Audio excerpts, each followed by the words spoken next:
We're here to discuss the census, 2020 census, and Morgan's role in helping with that census, and also developing partnership with Morgan due to IUR and the Census Bureau. So the census, as we all know it, it's constitutionally mandated, right? It's a population count of our citizens. Mm-hmm. So it's important for Baltimore to get counted, but it's also constitutionally mandated for us to get counted.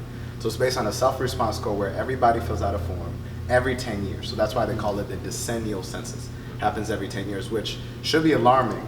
To your point, if we get the data wrong this one time, it's going to stay wrong for 10 years. That's right. And those wrongs have great implications and great things for our community. Yeah. So some of those implications, the money used is about $675 billion would be allocated per year based on a population count to states, municipalities for the services.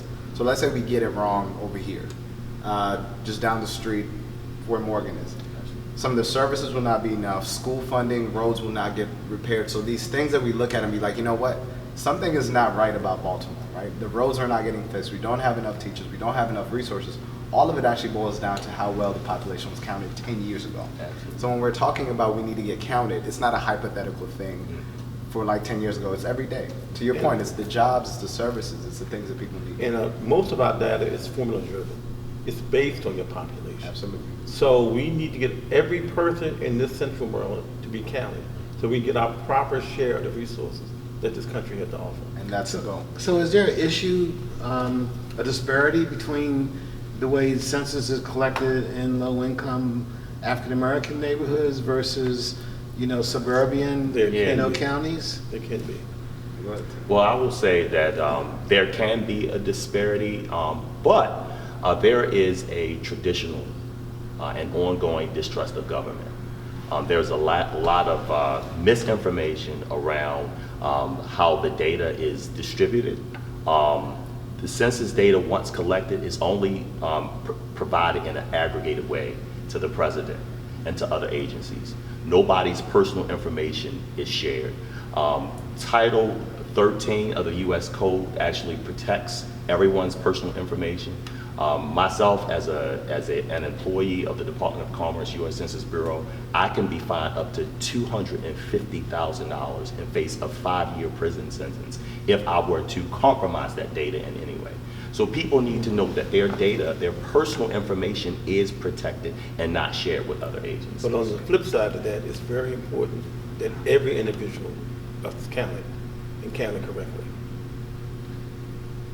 So I think he hits a point. So he's shared a lot of things about the protections, about confidentiality and data security. Mm-hmm. But in this climate, we still don't believe our own government, right? And right. We can't pretend, and we both work for the U.S. Census Bureau, and we know this. So when we walk into some communities, that's where we have to start. So how do we engage with the community in a way that we're trusted? So part of our outreach is to work with Morgan State University. You guys are the trusted voice, right? So you guys talk to the students and you say, hey, the census is important. That's one thing. If we come in our suits saying we are the government, trust us.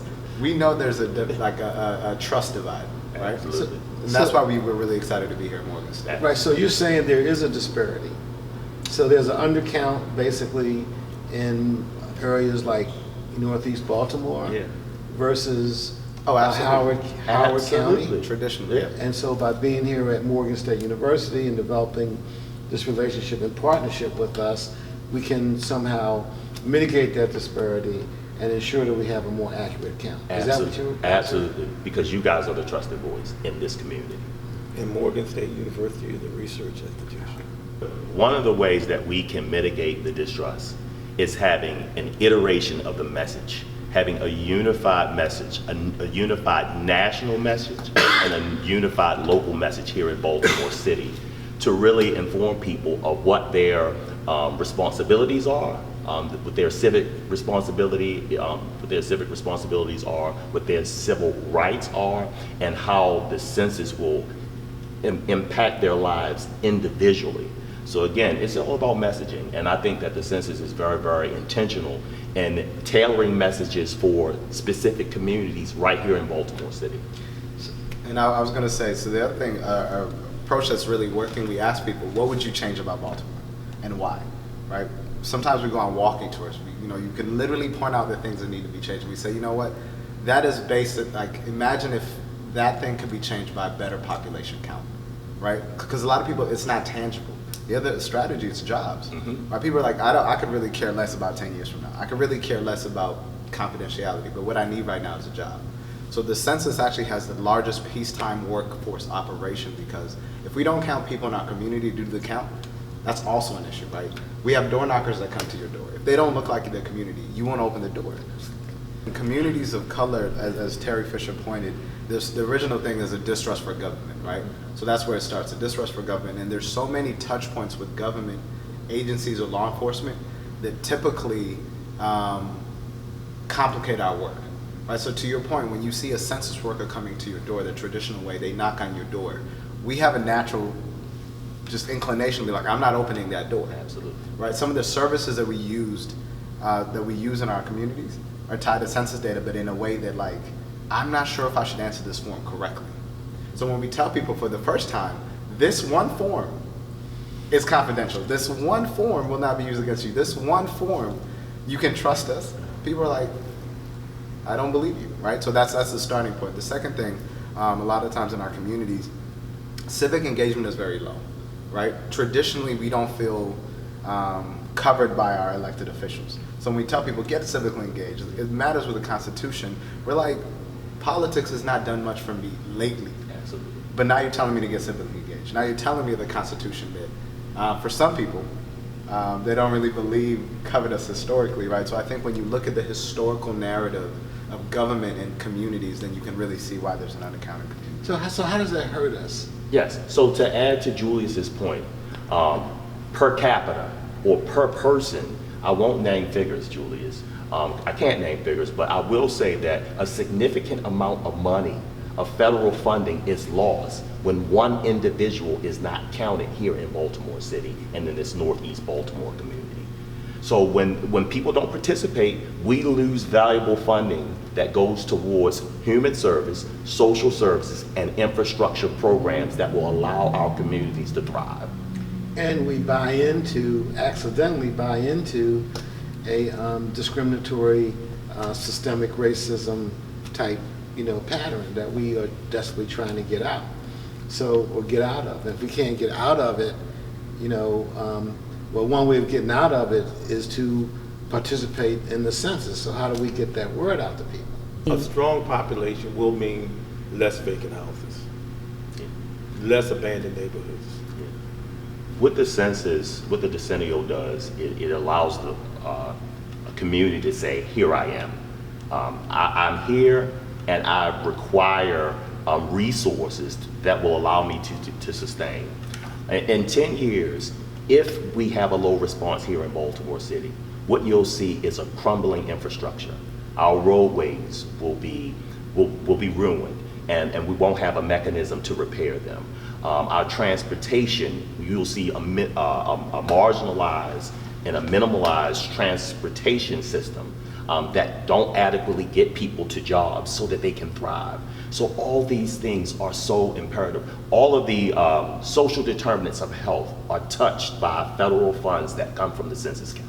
So again, if we don't take this personal responsibility, if we don't take this civic responsibility and civic duty seriously, Baltimore you will also see a reduction in population again in the next 10 years. And you will also see a crumbling infrastructure in our city. And our city will not look like the thriving Baltimore that it looked like several years ago. These are the official figures for the state of Maryland. And the Census Bureau makes these the official figures for the country, for Baltimore. But to Terry's point, we're putting the power back in the citizens. That's why this is a self-response form. Absolutely. I'm counted, I am here, so now I can request services for my household, for my kids. I can say, you know what, let's put more teachers in our schools. You know how I know? Our neighborhood has counted this time. Y'all can't tell me the same thing you told me 10 years ago. Absolutely. So it's a self-fulfilling prophecy.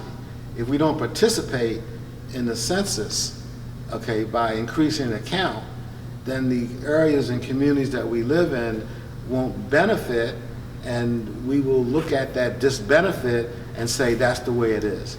when in fact we have an opportunity to improve those conditions by participating in the census count. This data is not just about individuals, but it's also about the collective responsibility of the community. This data can attract businesses to the area and provide good information for good research, solid research about the problems of the area. So 10 years ago, I was 24 years old. I could have cared less where the census was. I'm 34 years old now. We have the most engaged social media population on the planet. If we do not get them activated to actually care about the census, this won't matter, right? Because this is their world, this is their future, and I know I missed it 10 years ago. We can't miss it 10 years from now. The U.S. Census Bureau is very intentional about making this 2020 census easy, safe, and important. It's easy because for the first time in history, our participants and constituents will be able to self-respond online via phone or with the traditional mailings. It's safe because code or Title 13 of the U.S. Code protects everyone's personal information. And it's important because over $675 billion in federal funding is at stake. So get out and make sure that you're civically engaged and that you fill out your census questionnaire.